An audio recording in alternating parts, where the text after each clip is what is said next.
অনেক দিন থেকেই আমার একটা পাহাড় কেনার শখ, কিন্তু পাহাড়কে বিক্রি করে তা জানি না। যদি তার দেখা পেতাম, দামের জন্য আটকাতো না। আমার নিজস্ব একটা নদী আছে, সেটা দিয়ে দিতাম পাহাড়টার বদলে। কে না জানে পাহাড়ের চেয়ে নদীর দামই বেশি। পাহাড়ি স্থানও নদী বহমান, তবু আমি নদীর বদলে পাহাড়টাই কিনতাম, কারণ আমি ঠকতে চাই। নদীটাও অবশ্য কিনেছিলাম একটা দ্বীপের বদলে। ছেলেবেলায় আমার বেশ ছোট্ট খাট্ট ছিমছাম একটা দ্বীপ ছিল, সেখানে অসংখ্য প্রজাপতি। শৈশবের দ্বীপটি ছিল আমার বড় প্রিয়। আমার যৌবনে দ্বীপটি আমার কাছে মাপে ছোট লাগলো। প্রবহমান ছিপছিপে তন্বী নদীটি বেশ পছন্দ হলো আমার।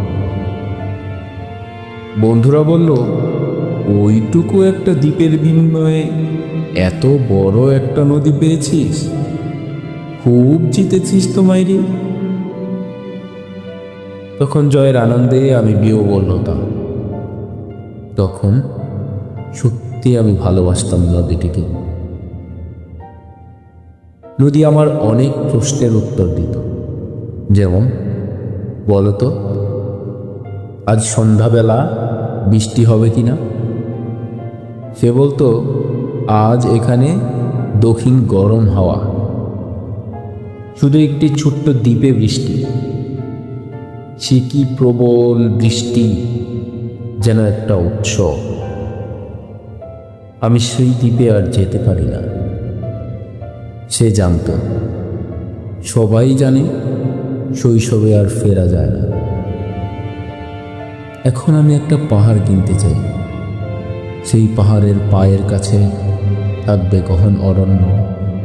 আমি সেই অরণ্য পার হয়ে যাব, তারপর শুধু রুক্ষ কঠিন পাহাড়, একেবারে চূড়ায়, মাথার খুব কাছে আকাশ, নিচে বিপুলা পৃথিবী, চরাচরের তীব্র নির্জনতা। আমার কণ্ঠস্বর সেখানে কেউ শুনতে পাবে না। আমি ঈশ্বর মানি না তিনি আমার মাথার কাছে ঝুঁকে দাঁড়াবেন।